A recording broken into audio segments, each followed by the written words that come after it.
ഇന്ന് നമ്മൾ വായിച്ച് ധ്യാനിക്കുക ജോബിന്റെ പുസ്തകം 31 32 അധ്യായങ്ങളാണ്. അധ്യായം 31. ഞാൻ എൻ്റെ കണ്ണുകളുമായി ഒരു ഉടമ്പടി ചെയ്തിട്ടുണ്ട്.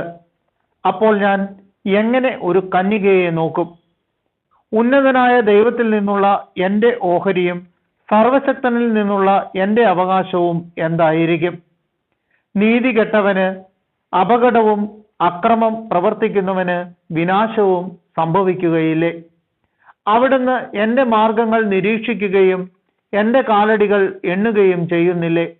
ഞാൻ കപടതയോടുകൂടെ സഞ്ചരിക്കുകയും എൻ്റെ പാദങ്ങൾ വഞ്ചന പ്രവർത്തിക്കാൻ വെമ്പൽ കൊള്ളുകയും ചെയ്തിട്ടുണ്ടെങ്കിൽ ദൈവം എൻ്റെ നിഷ്കളങ്കത അറിയേണ്ടതിന് എന്നെ കപടമില്ലാത്ത ത്രാസിൽ തൂക്കി നോക്കട്ടെ.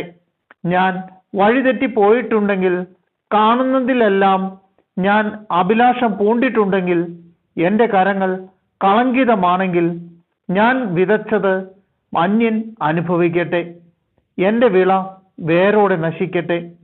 എൻ്റെ ഹൃദയം സ്ത്രീയാൽ വശീകൃതമായിട്ടുണ്ടെങ്കിൽ, ഞാൻ കൂട്ടുകാരൻ്റെ വാതിൽക്കൽ പതിയിരുന്നിട്ടുണ്ടെങ്കിൽ, എൻ്റെ ഭാര്യ അന്യനു വേണ്ടി ധാന്യം പൊട്ടിക്കട്ടെ, അന്യർ അവളുമായി ശയിക്കട്ടെ.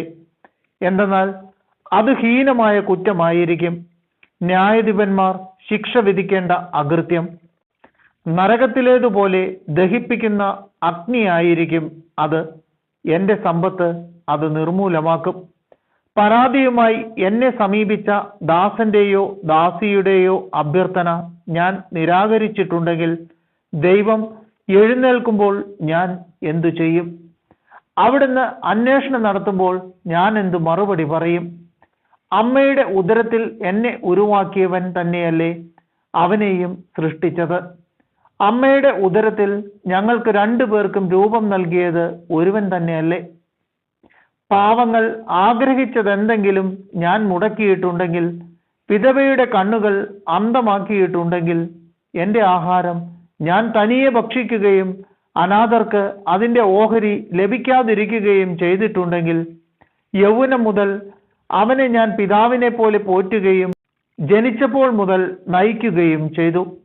വസ്ത്രമില്ലാതെയോ പുതപ്പില്ലാതെയോ ആരെങ്കിലും നശിക്കുന്നത് ഞാൻ കണ്ടിട്ടുണ്ടെങ്കിൽ, അവൻ്റെ അനുഗ്രഹം എനിക്ക് ലഭിച്ചില്ലെങ്കിൽ, എൻ്റെ ആടുകളുടെ രോമം അവന് ചൂട് പകർന്നില്ലെങ്കിൽ, വാതിൽക്കൽ സഹായിക്കാൻ ആളുണ്ടെന്ന് കണ്ടിട്ട് അനാഥർക്കെതിരെ ഞാൻ കൈ ഉയർത്തിയിട്ടുണ്ടെങ്കിൽ, എൻ്റെ തോളിൽ നിന്ന് തോൾ പലക വിട്ടുപോകട്ടെ, എൻ്റെ കരം അതിൻ്റെ കുഴിയിൽ നിന്ന് വേർപെട്ടു പോകട്ടെ.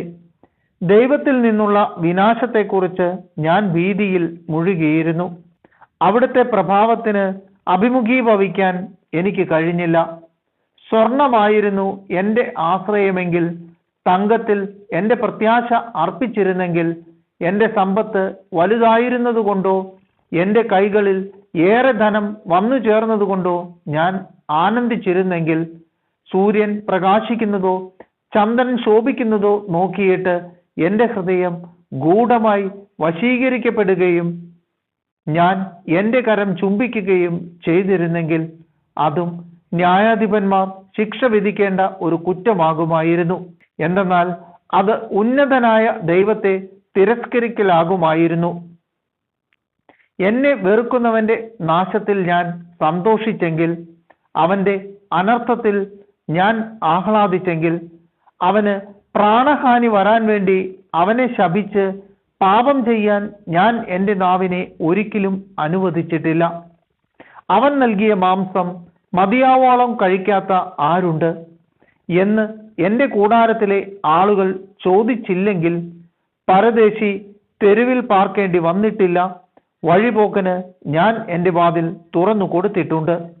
എൻ്റെ അകൃത്യങ്ങളെ ഹൃദയത്തിൽ ഒളിച്ച് എൻ്റെ അതിക്രമങ്ങളെ മനുഷ്യരുടെ മുൻപിൽ നിന്ന് ഞാൻ മറച്ചു വെച്ചെങ്കിൽ, ആൾക്കൂട്ടത്തെ ഭയപ്പെടുകയും മറ്റു കുടുംബങ്ങളുടെ ദോഷത്തിൽ ഭീതി തോന്നുകയും ചെയ്ത് ഞാൻ മൗനം അവലംബിക്കുകയും വാതിലിനു വെളിയിൽ ഇറങ്ങാതിരിക്കുകയും ചെയ്തെങ്കിൽ, എന്നെ ശ്രവിക്കാൻ ആരെങ്കിലും ഉണ്ടായിരുന്നെങ്കിൽ, ഇതാ എൻ്റെ കയ്യൊപ്പ്.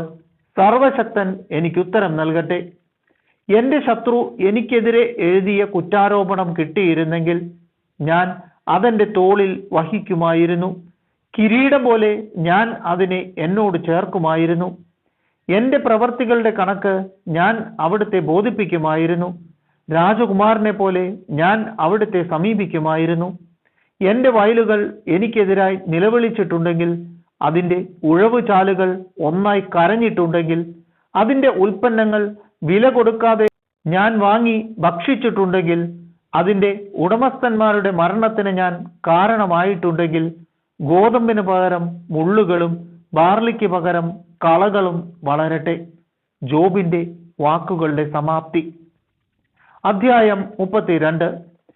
എലിഹൂവിന്റെ പ്രഭാഷണം.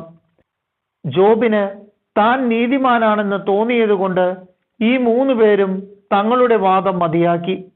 റാം കുടുംബത്തിൽപ്പെട്ട ബൂസ്യനായ ബറാക്കേലിന്റെ പുത്രൻ എലീഹു കോപിഷ്ഠനായി.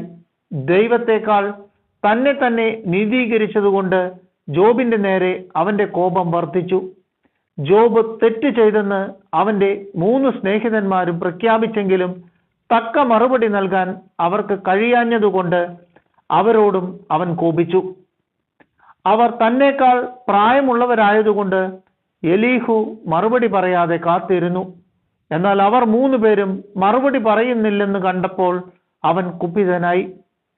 ബൂസ്യനായ ബറാക്കേലിന്റെ പുത്രൻ എലീഹു മറുപടി പറഞ്ഞു, ഞാൻ പ്രായത്തിൽ ചെറുപ്പമാണ്, നിങ്ങൾ പ്രായം കൂടിയവരും. അതിനാൽ എൻ്റെ അഭിപ്രായം പ്രകടിപ്പിക്കാൻ എനിക്ക് ഭയമായിരുന്നു. ഞാൻ ചിന്തിച്ചു, പ്രായം സംസാരിക്കുകയും പ്രായാധിക്യം ജ്ഞാനം പകരുകയും ചെയ്യട്ടെ. എന്നാൽ മനുഷ്യനിലെ ചൈതന്യം സർവശക്തന്റെ ശ്വാസം ആണ് അവന് ജ്ഞാനം നൽകുന്നത്. പ്രായാധിക്യം ജ്ഞാനം പ്രദാനം ചെയ്യുന്നില്ല, ദീർഘായുസ് വിവേകവും. അതിനാൽ ഞാൻ പറയുന്നു, എൻ്റെ വാക്ക് കേൾക്കുക, ഞാനും എൻ്റെ അഭിപ്രായം പ്രകടിപ്പിക്കട്ടെ. എന്തു പറയണമെന്ന് നിങ്ങൾ ആലോചിച്ചു കൊണ്ടിരുന്നപ്പോൾ നിങ്ങളുടെ വാക്ക് കേൾക്കാൻ ഞാൻ കാത്തിരുന്നു. നിങ്ങളുടെ ജ്ഞാനവചസ്സുകൾക്ക് വേണ്ടി ശ്രദ്ധിച്ചിരുന്നു. ഞാൻ നിങ്ങളെ ശ്രദ്ധിച്ചു. ജോബിനെ ഖണ്ഡിക്കാൻ ആരും ഉണ്ടായില്ല. നിങ്ങളിൽ ആരും അവന്റെ വാക്കുകൾക്ക് മറുപടി കൊടുത്തുമില്ല. ഞങ്ങൾക്ക് ജ്ഞാനം ലഭിച്ചിരിക്കുന്നു, ദൈവമാണ്, മനുഷ്യനല്ല അവനെ ഖണ്ഡിക്കുക എന്ന് പറയാതിരിക്കാൻ സൂക്ഷിച്ചു കൊള്ളുവിൻ. അവൻ തൻ്റെ വാക്കുകൾ എനിക്കെതിരെ പ്രയോഗിച്ചില്ല. നിങ്ങളുടെ വചനങ്ങൾ കൊണ്ട് ഞാൻ അവന് മറുപടി കൊടുക്കുകയില്ല. അവൻ പതറിപ്പോയി. അവർ ഇനി ഉത്തരം പറയുകയില്ല. അവർക്കൊരു വാക്കുപോലും സംസാരിക്കാനില്ല. അവർ അവിടെ വെറുതെ നിൽക്കുകയും മറുപടി പറയാതിരിക്കുകയും ചെയ്യുന്നു. അവർ സംസാരിക്കാത്തതിനാൽ ഞാൻ കാത്തിരിക്കണമോ? ഞാനും എനിക്ക് നൽകാനുള്ള മറുപടി പറയും. ഞാനും എൻ്റെ അഭിപ്രായം തുറന്നു പറയും. എന്തെന്നാൽ ഞാൻ വാക്കുകൾ കൊണ്ട് നിറഞ്ഞിരിക്കുന്നു. എന്നിലെ ചൈതന്യം എന്നെ നിർബന്ധിക്കുന്നു. എൻ്റെ ഹൃദയം ബഹിർഗമന മാർഗം ഇല്ലാത്ത വീഞ്ഞു പോലെയാണ്, പൊട്ടാറായിരിക്കുന്ന പുതിയ തോൽക്കുടം പോലെയാണ്. എനിക്ക് സംസാരിക്കണം, എന്നാലേ എനിക്ക് ആശ്വാസം ലഭിക്കൂ. അധരം തുറന്ന് എനിക്ക് മറുപടി പറയണം. ഞാൻ ആരോടും പക്ഷപാതം കാണിക്കുകയില്ല, ഒരു മനുഷ്യനോടും മുഖസ്തുതി പറയുകയുമില്ല. മുഖസ്തുതി പറയാൻ എനിക്കറിഞ്ഞുകൂടാ. പറഞ്ഞാൽ എൻ്റെ സൃഷ്ടാവ് എന്നെ വേഗം നശിപ്പിക്കും.